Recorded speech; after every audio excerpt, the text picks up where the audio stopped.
This is your mission, so you make the hard calls, and we'll follow. Engage.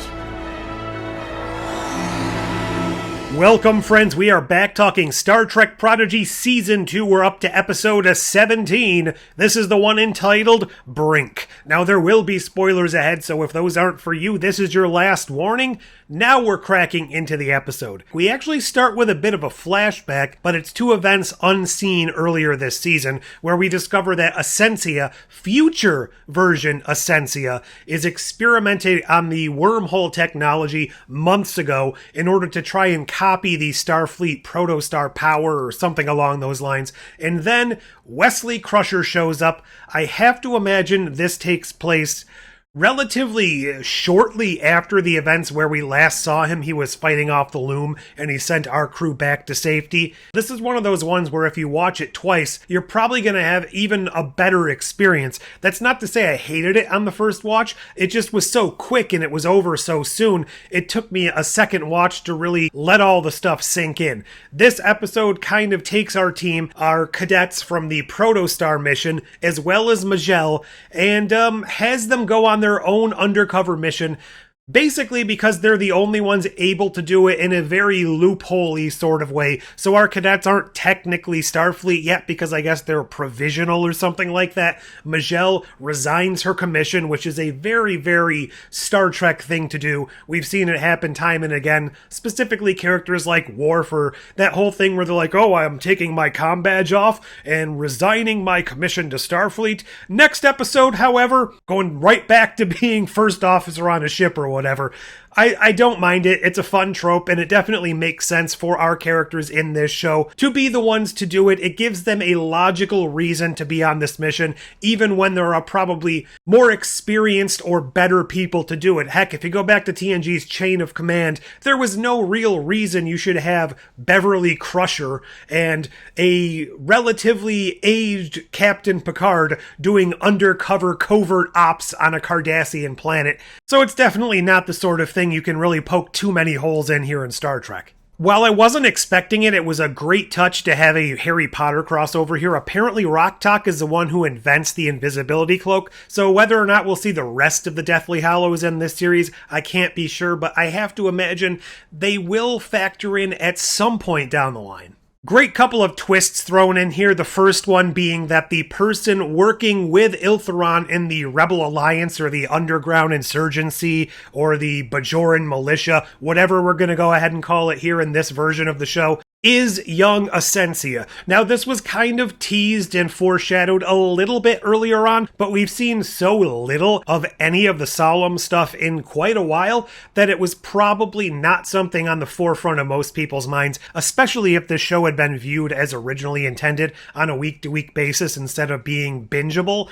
It would have really felt like, oh, I totally forgot about that, where she had that little look when future Essentia was commandeering control of the entire planet. So it's nice to see Ilthuran and young Essentia, well, I guess it's younger Ilthuran and young Essentia, before their ideals were crushed and worn under the boot of war and all of that stuff. They are the ones who are actively trying the hardest to keep their planet together, to keep it in a better shape, to keep the peace, to preserve what they love about this planet, which mirrors nicely those two characters were the ones most hell-bent on preserving all of their stuff in the future. They had just been twisted and perverted throughout the years of war and time travel and unrest and just all of the stuff that came down and crashed on their shoulders that turned them into a perverted sideways version of who they originally were. So it definitely does track with who they are now to where they were in the future, which also kind of has a bit of a mirror to the actual mirror universe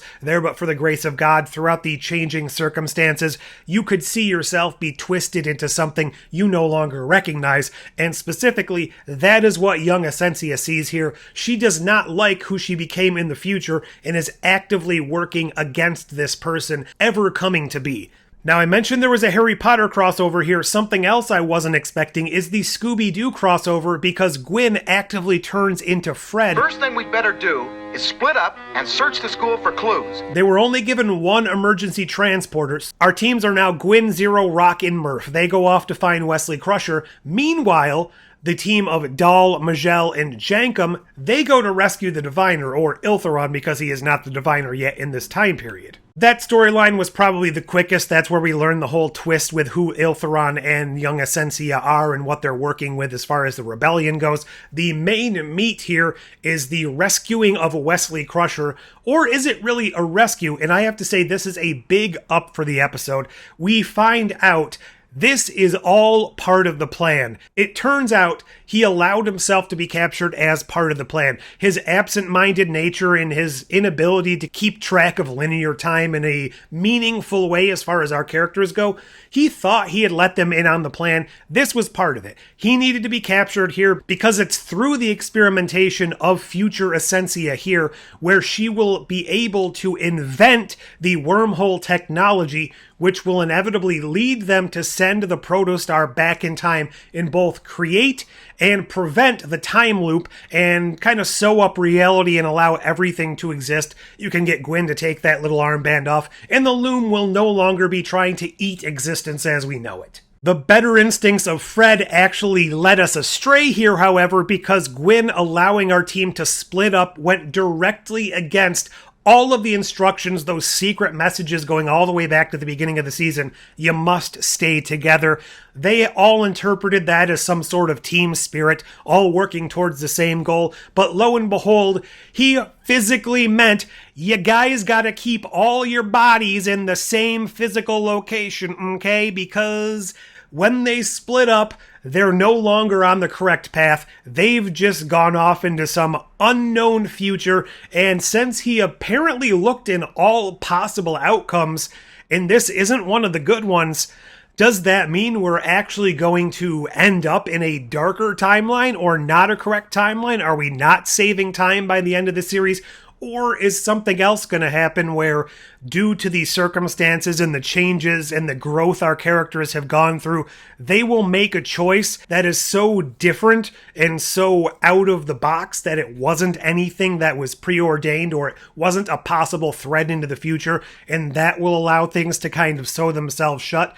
Or are we just going to kind of end things with more of a sideways sort of storyline where some things are fixed, but it leaves the future wide open? Definitely interested to see where we go with this because there are a lot of possibilities, and I thought maybe this was Wesley once again kind of hiding the truth and being sort of mysterious, but he says at the very end of the episode, after he is rescued by being emergency transported onto the Voyager A, utilizing their only way off the planet, him and young Ilthuran, by the way, he says, I have no freaking idea what's going to happen for the rest of the future. I don't think Wesley is hiding anything else right here. I honestly think he doesn't necessarily know what's going on. Now, there is a possibility because a few episodes ago when we were first introduced to this Wesley Traveler in this series, the original version of the Traveler we saw in statue when we heard Wesley speaking to someone in the background. That was actually the same guy voicing the character who played the original Traveler. It is conceivable other versions of the Traveler, this one specifically, are still out there and working to save this universe, even though Wesley was led to believe they had abandoned it to its fate. So I can see a world in which Wesley doesn't know what's going on, but the original Traveler steps in to lend a bit of support, maybe even sacrificing himself in the process. I could see something like that happening. Since he hasn't really been introduced into the show at this point, I'm not sure how cathartic that would feel to end this season of Prodigy with the sacrifice of a character not seen in Prodigy up until this point, but for a longtime Star Trek fan, that could be a very fitting way to kind of wrap things into that finale. It's also nice to see that Wesley isn't always the most benevolent and level-headed person in his new Traveler form. So he allowed Essentia to build all of these weapons and to subjugate her people, knowing that the outcome would be the best outcome for everyone. He allowed Zero to go through all that trauma of getting a body and losing it. Now, I don't think that's necessarily a bad thing, because Zero definitely went through a lot of growth that we have yet to really come to a reckoning with, but for all of the perception right now, that's still a lot of trauma they're dealing with. This version of Wesley is definitely a more for the greater good type of person, and we've seen that on several occasions throughout this season, and I actually like that interpretation and that change in his character arc, because he is somebody that wants to work for the greater good and do the best for everyone, but the way that he's kind of interpreting his role with this grand availability of power is a little bit like we saw in the episode of TNG early on when Q offered Riker his power, and he started to do things that were a little less ethical from our frame of reference,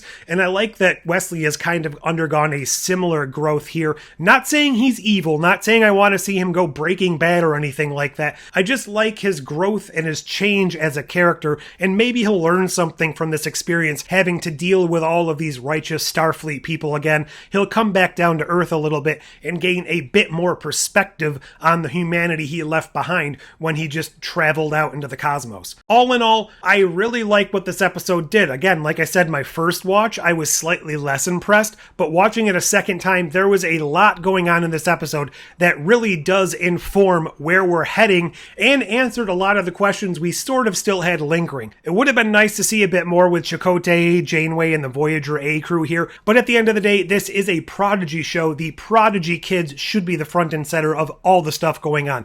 What did you think of this episode? Not much left until the end. Where do you think we're going here? Whatever you think, leave all those thoughts down below. Like, share, subscribe, do all the YouTube things. But until next time,